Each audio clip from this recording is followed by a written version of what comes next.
Alright, welcome to a quick look at Path of Exile, the free-to-play game available now. Let's see, I started playing this game a while ago. A friend of mine said it was interesting, so I gave it a go, and me and my friends have been playing this quite a bit. As you can see, I have a level 83 character, which took a decent amount of time to get there, but I'm not going to use her. I'm going to go ahead and create a new character and show you guys what the game's all about. Okay, let's see. You have been exiled to the forsaken continent of Rayclast.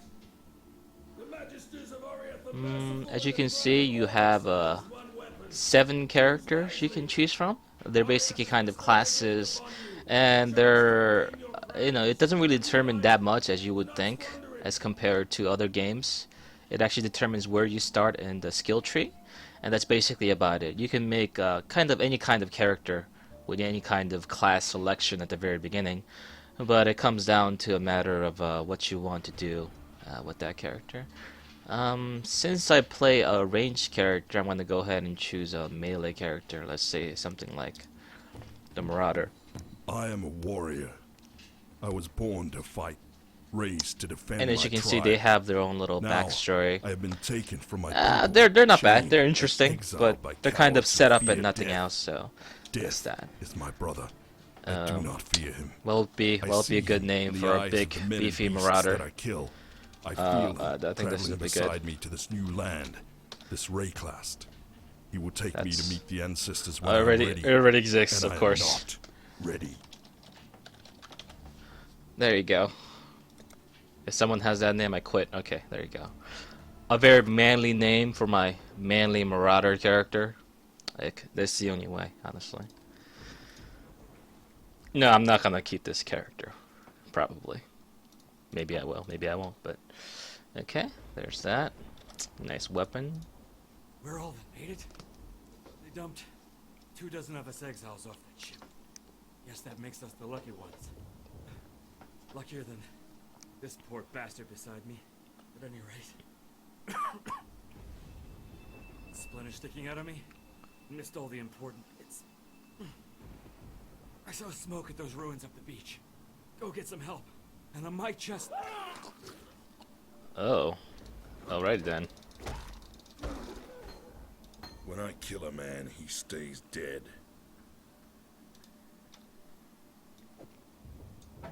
If you die, you're dead. Poetic.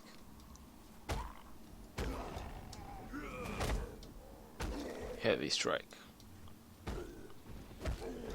If you ever played a game like Diablo, Torchlight, or anything else in between, this will seem very familiar to you. You move around with the mouse, you attack with the click of the mouse depending on what skills you have.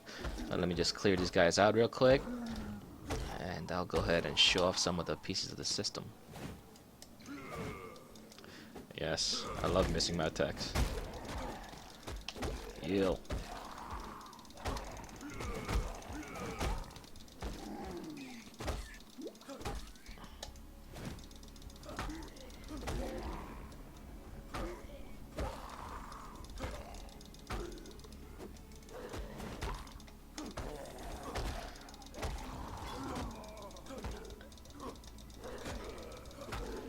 This will be an improvement from not having anything on. Yes, indeed. Okay. For starters, the way the skill system works in this game is actually kind of unique.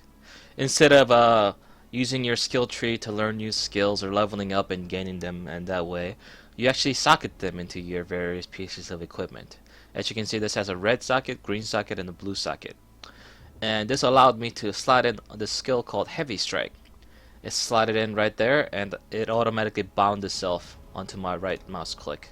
And as you gain more skills, you're able to slot them in, and it goes kind of into your short keys over here. You can have a total of let's see, what, 8 skills slotted in, which is a decent amount. It's not too much, but at the same time, it gives you a nice variety, along with a lot of the passive skills you have. As you can see, these items are, they have these sockets that are colored. So let's say red, red goes into a red, green goes into blue, green, and blue vice versa. There are also white slotted gems that can go into anything, and depending on the kind of skills that you have, they also link with each other, but that's another matter entirely. Let's go ahead and go a little further. I don't need the stuff on the ground because I obviously have a very high level and I can get the gear that I will want. But I'm just going to go ahead and do a bit of leveling. With the new piece of armor, I'm a little bit more sturdy, which is good. But still, taking on a lot of guys at the same time is still very difficult. Orb of transmutation. I'll go ahead and explain what those orbs are in a little bit. There you go. Nice pieces of equipment. This better than mine? No, not really.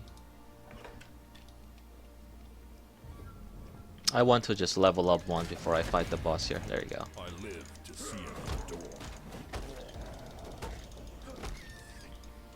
There are these breakable things in the environment, which are good because, you know, this is a game all about loot, and you never know what you're gonna get from these things. Whether you kill a monster, or whether you open up a chest or a barrel, you could find that one item that could be like the change of your entire game. Which is kind of the big draw of these kind of games, in my opinion. But anyway, as you can see, I gained a level, and I'm just gonna go ahead and show off what is considered to be the most intimidating factor about this game for people that are getting in for the first time. This is the skill tree for Path of Exile. As you can see, since I'm the Marauder, I start over here, where there's a lot of ability to get a bunch of little health and stuff like that. Health, strength, node, and depending on what kind of weapon that I want to go into, it kind of allows me to build in a specific way. But I could kind of veer away from the path and go into another person's tree or another class's tree, more or less. But this is not it. This is the entirety of the skill tree. This massive labyrinthian thing. So if you were a different class, you would start here, here, here, here, here, or here. And that allows you to get to certain things faster, but as you can see, everything is connected one way or another. Even though it might take longer to get there, you can still get there and get the right skills. But just looking at this is just mind-blowing, the amount of skills and passives that you're able to pick up. And some of these are kind of game-changing in the way you're forced to play.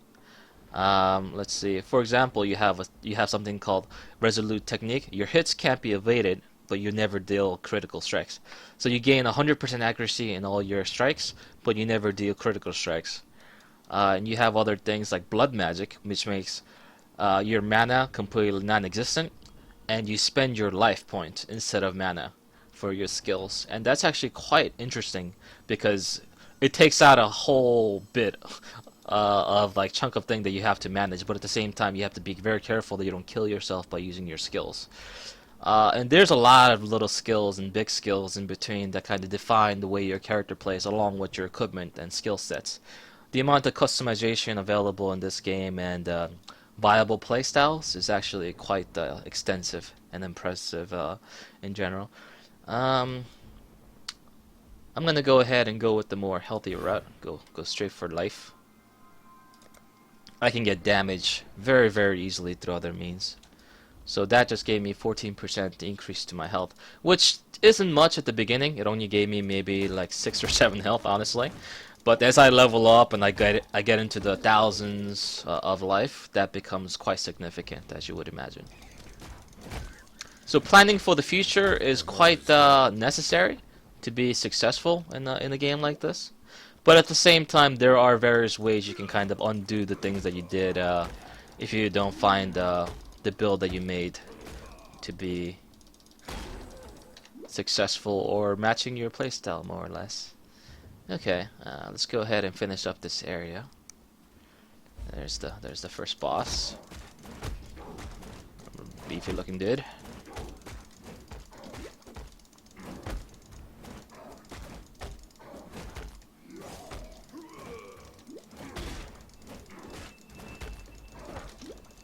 Sir, you cannot stop me. I mean, it's early levels, so basically, I am forced to just hit things until they die. There's not much strategy to it. But obviously the game opens up quite a bit as you gain more skills and the variety of enemies increase little by little. I wouldn't say it's the best looking action RPG game out there, but it actually looks pretty good, and the animation style is done fairly well. And I mean, I'm sure everyone's aware, any person with a giant exclamation mark on their head has something to tell you or something to give you, so it's always good to talk to them.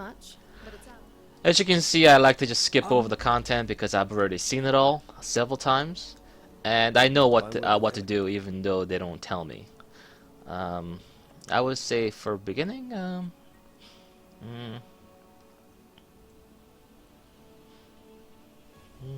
I guess I would go with Cleave first. Yeah, an AoE damage attack is very precious early on. I'm gonna go ahead and sell this crap that I don't need.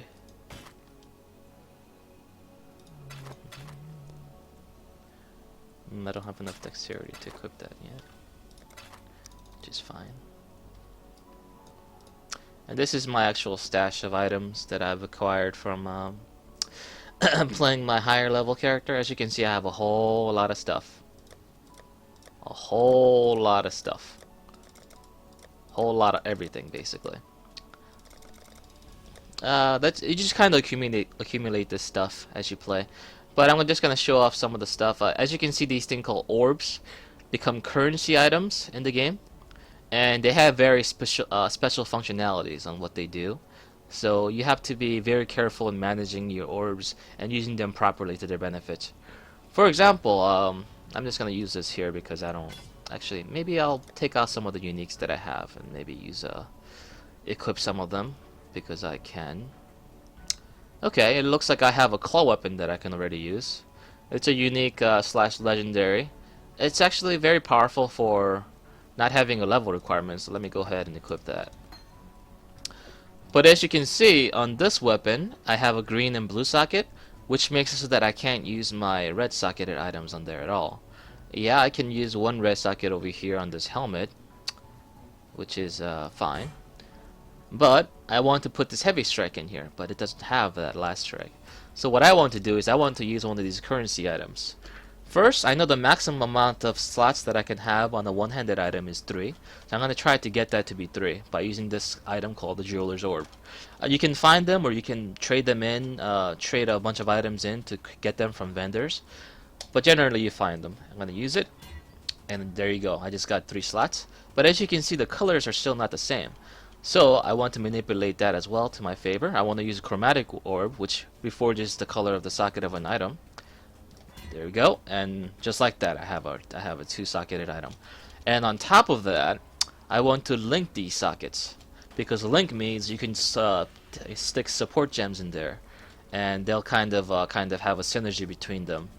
So let's see if I can get a nice 3 link. There you go. You see how these are linked together? Compared to, okay, these are both linked, which is good. Now this allows me to slot this in here, and let's see what kind of an improvement that will do for my damage. My damage per second is 6.8 right now. Putting this on will change it to 30, about 5 times the damage that I was doing before. It's a good thing that I have these items from farming with my other character to make leveling easier for this guy. And that's part of the fun. You make characters, and then you find you make new characters, and you basically kind of end up finding all these gear that helps them level up very quickly. Let's see if I have some other stuff that might be useful to this character.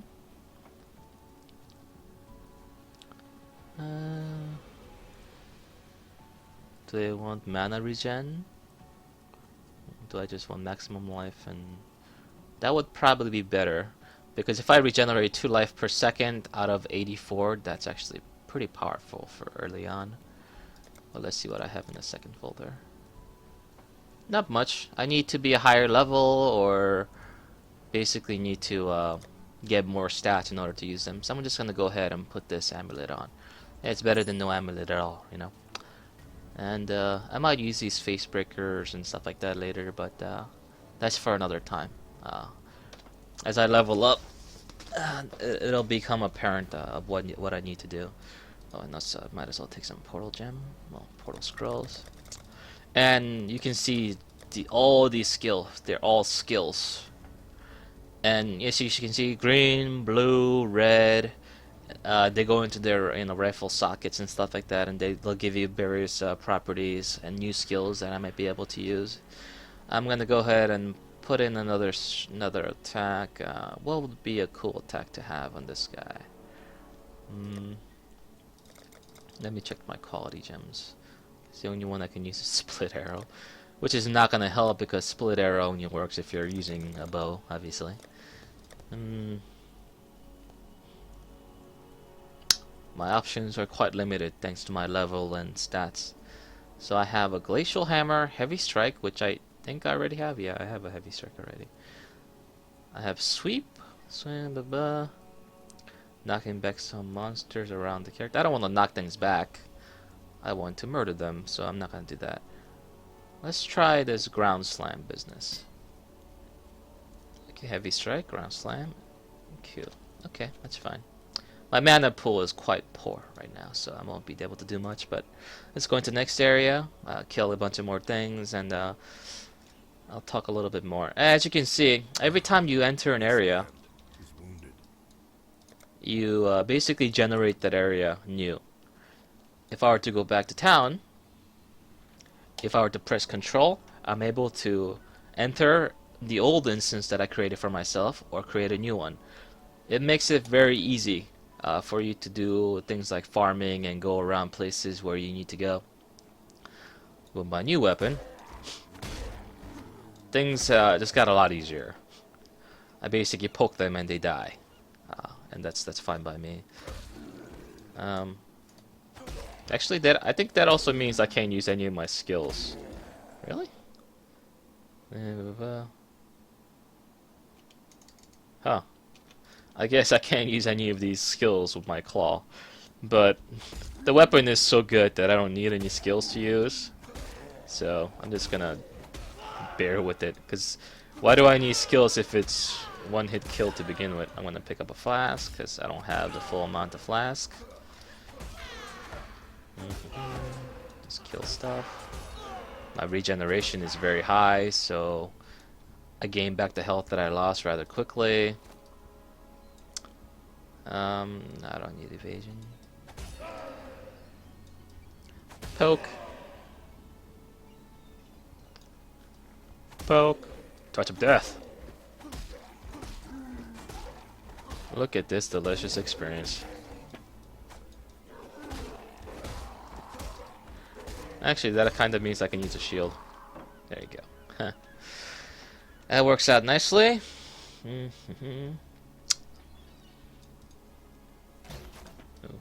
Lots of armor scrap.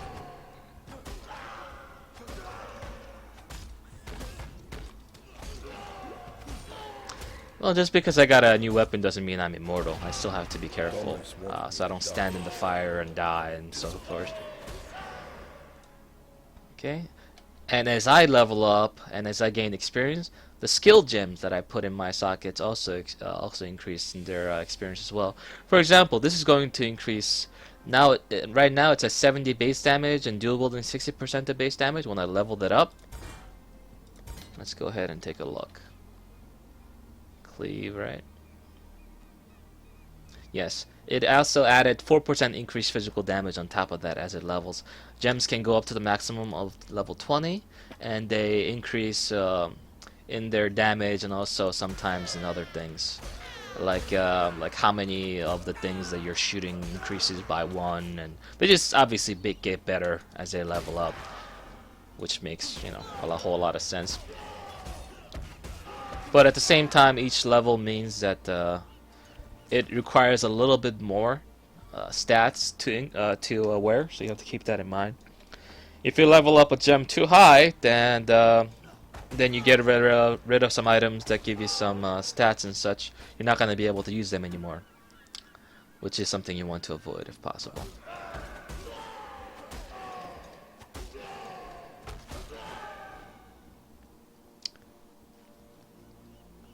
You gain abilities and skills and stuff like that to increase your movement speed. Right now it's just really slow because I'm just a low level and I can't do much. I have a skill point to spend, but it's not entirely important right now because I'm just kind of one-shotting everything anyway. Thanks to the weapon that I put on.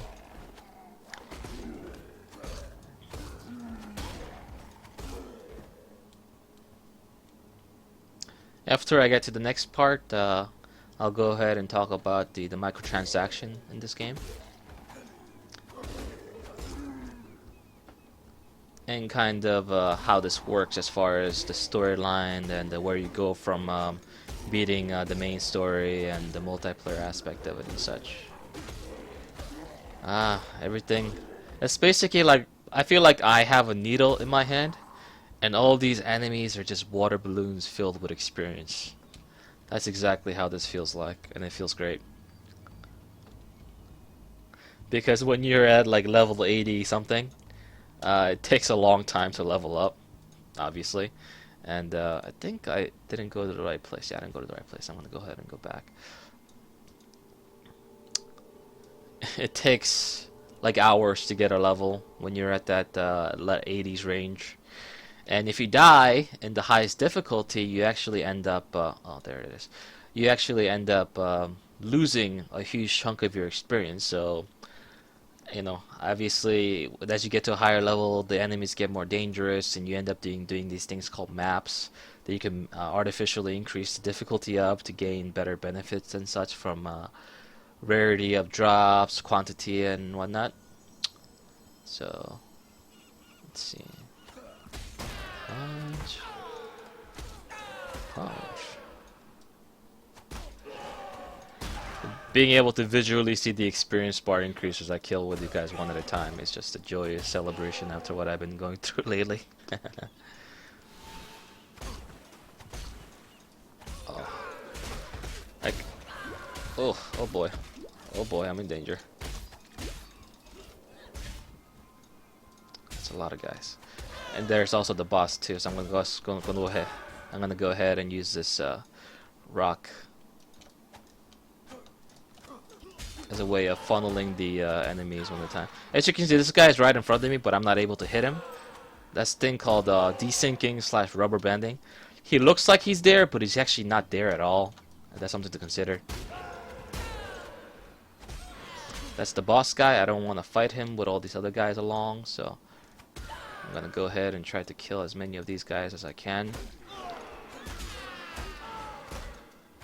He has a very nasty freeze, as you saw before, and it can be quite a pain. He freezes me, I can't do anything, but that's okay, because I'm just gonna smack you until you're dead. Jerk. Oh, look at that. Here's the quest item, colored appropriately in green, and I found the new cool rare item. These things are color-coded, basically. Yellow means rare, gray means normal, blue means uncommon, I believe, and orange means unique / legendary. In order to identify, I can't just put this on. I don't know how to use this yet. Exactly. Well, A, I don't have enough intelligence, and B, I haven't identified it yet. And one of the big currency items in the game is this thing called Wisdom of Scroll of Wisdom. I right-click on it, and the left-click on the item, and it is identified. And now I can equip it if I had the right stats, but I do not have that amount of intelligence, so I can't use that yet. But that's actually not bad for this level. So I'm just gonna keep that in mind. I'm just gonna finish up getting the level here real quick, and then I'm gonna teleport out of here. I think I gave myself some portal scrolls. I'm not 100% sure.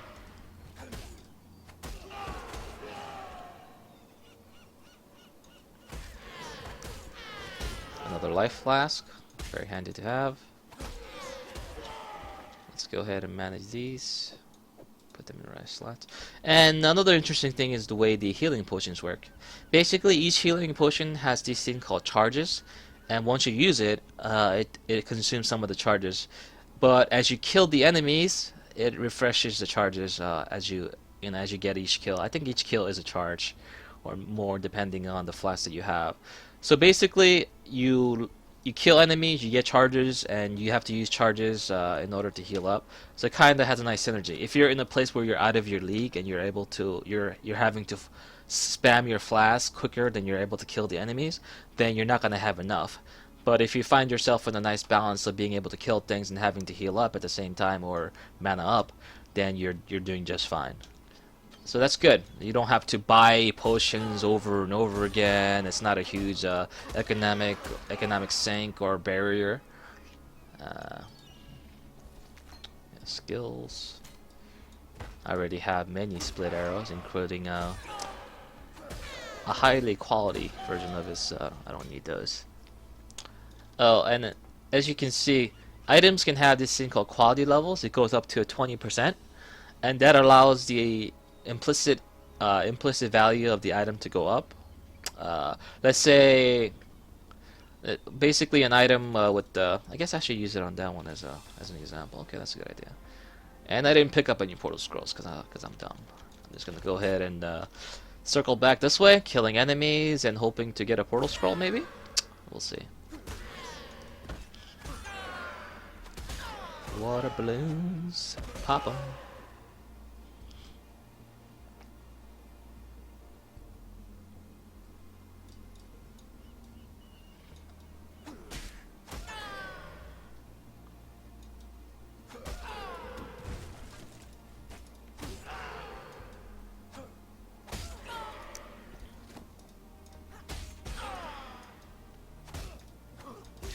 He survived one hit.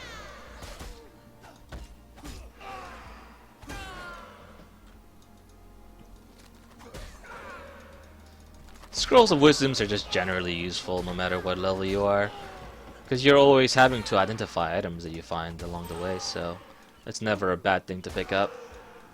It just becomes a pain in the ass because you end up starting to find items quicker than you have the identify scrolls for them, so you can buy them from players, trade, and stuff like that. There is no auction house in this game, you know, the very thing that kind of ruined Diablo 3 in some ways. So you don't have to worry about that. Everything is done through trade. You can just go ahead and join a thing called trade chat. There's various levels of it, and you're gonna start seeing people advertising their items. If I want to see what that is, I can just hover over it, see what that does, how much they're asking for it, what the item is, and etc. I can also go ahead and put up my own items for sale here, or the official Path of Exile forums, and it actually works quite well. I was actually quite impressed by how organized the things were. I'm just gonna go back to town real quick. I'm gonna level up. Ooh, water balloon. Bop. Bop. Bop. Bop. Bop. Bop. Bop. When I say bop, you bop! There you go. I'm going this way because there was a waypoint that I activated here, so I can use that to go back to town for free. There we go. Everything loads pretty snappy. I have no complaints about the load time. I finished the quest. I can go ahead and turn it into her. A medicine chest. And she'll give me an item. And look at that. A very nice Quicksilver flask for me. So, you managed to... I have no interest in what you have to say, friend. I have all of these skills, and they're all useless, basically.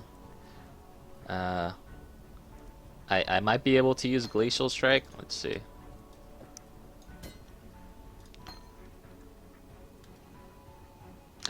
Skill can't be used. Maybe I can't. Maybe it's just this claw that makes us that I can't use skills. I don't know. Who knows? Is there any other piece of item that I can use now that I leveled up a few? Doesn't look like it. I can use these gloves. I guess it's better than having no gloves. Yeah, why not? It's, you know, it's a bit of armor, even if it's basically useless to me. I'm gonna slot this Quicksilver. That gives me increased movement speed, and actually on top of that, I'm gonna go ahead and try to manufacture a stat on it. That will be beneficial to me. As you can see, I told you about these currencies, but what they do and what they're used for It takes a bit of time to learn. First of all, I want to make this into an uncommon item to give it another stat or so that it's better. It's more useful for me to use. So I'm gonna go ahead and use the orbital transmutation on it, which, as it says, upgrades a normal item into a magic item. Oh, magic instead of uncommon. There you go. This increases the charge recovery. That's nice, but let's go ahead and try to get a different one. Okay, 19 extra charges means I have almost another full charge on it, and that's nearly max, so I kind of like that. So I was able to use the orbital alteration to change that from a random property, change a random property to another, and I'm gonna go ahead and use orbital augmentation to add one more property to it. I get a sun recovery during flask. It's not great, but it's better than what I had. As you can see, that item went from being a normal item into a magic item with a decent effect on it. And I didn't find it that way. I didn't have to buy it like that. It just is like that because I made it that way with the items. So even if you're not having any luck finding items in this game, you're able to try to craft your own rather simply and comprehensively, more or less. And another item that I'm going to use right now is this thing called the Blacksmith's Whetstone. I talked about the quality. As you can see, this one has plus 5% quality. This one has none. It does 12 to 38 damage, but I'm just going to go ahead and improve the quality of that. I just used 20 of them. Now it does 13 to 42 damage. A 20% damage increase. And that's quite nice. You're able to use these items to increase the quality of a certain item and stuff like that. And now I went from doing 30 damage to 37 damage. Yet another significant increase to my DPS. I'm just gonna go ahead and put in some more points. I am a big fan of HP and life early on, and then you can kind of go from there and try to build more strength and stuff like that. So let's go ahead and do that. These are all good. He's just trying to buy chance orbs, which can have a random chance of changing an item into a magic, rare, or unique. I actually don't know where to go from here, honestly. So many ways to go. But the good thing is I have these things called refund points later, which allows me to refund my points, so it really doesn't matter.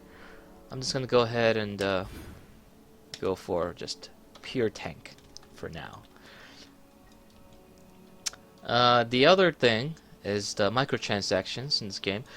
A bad microtransaction system can ruin a free-to-play game, and I'm happy to say that this one has a really good microtransaction system. Everything that you're able to buy is basically cosmetics. Weapon effects that look really nice, like the lightning, ebony, ivory, arcane. These are just effects. They don't make the weapon any better. You also have the same kind of thing where you can have cool armor sets, like shiny serrated mohawks and divine signs and skill effects, and you can buy these portals that just change the way your portal looks. Like it doesn't really do anything. But the only thing really useful to buy are these things, extra stash. And as you can see, you start out with 4 full stabs, four full stashes to work with, and I fill those up rather quickly.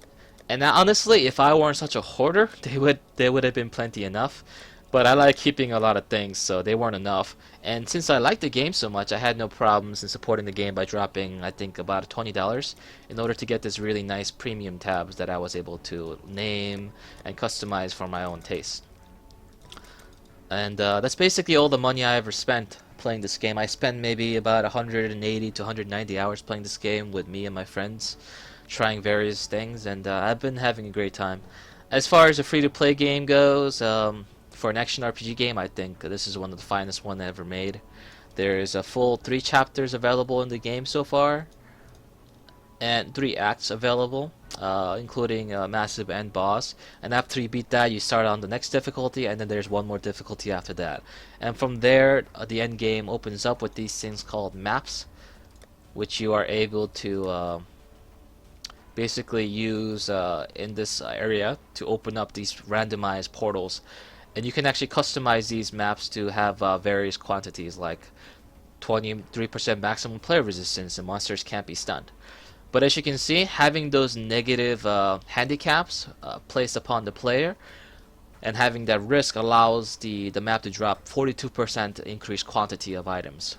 That's quite significant. That's basically about 50% more dropped items from enemies, which, you know, is nothing to scoff at. And you can increase that even further by making it into a rare item and stuff like that. The end game is quite extensive in that way. You can keep getting leveled items, and you can also do PvP. Although I haven't really done too much PvP, it still exists. I'm not sure if there's any ladders or anything like that, but it does exist for people who like that kind of stuff. There's also other leagues where it's kind of like hardcore. If you die, you're dead forever, and races to see how far a player can get during a certain amount of a time limit and stuff like that. There's a lot of things that happen in this game, and like I said, it's free to play. There's actually, the size of the game itself is actually kind of small too, which surprised me. It's just a little over, I think, 2 gigs or so, which seems quite small considering the quality of content available here. So that's just a nice little look at Path of Exile. I think I named it one of the best games of 2013, and I still put a lot of hours into it, playing it basically every other night with my friends and stuff like that. So I highly recommend it if you're into this kind of game, and even if you're not, it's free to play. What do you got to lose? Give it a try. Alright, thanks for watching.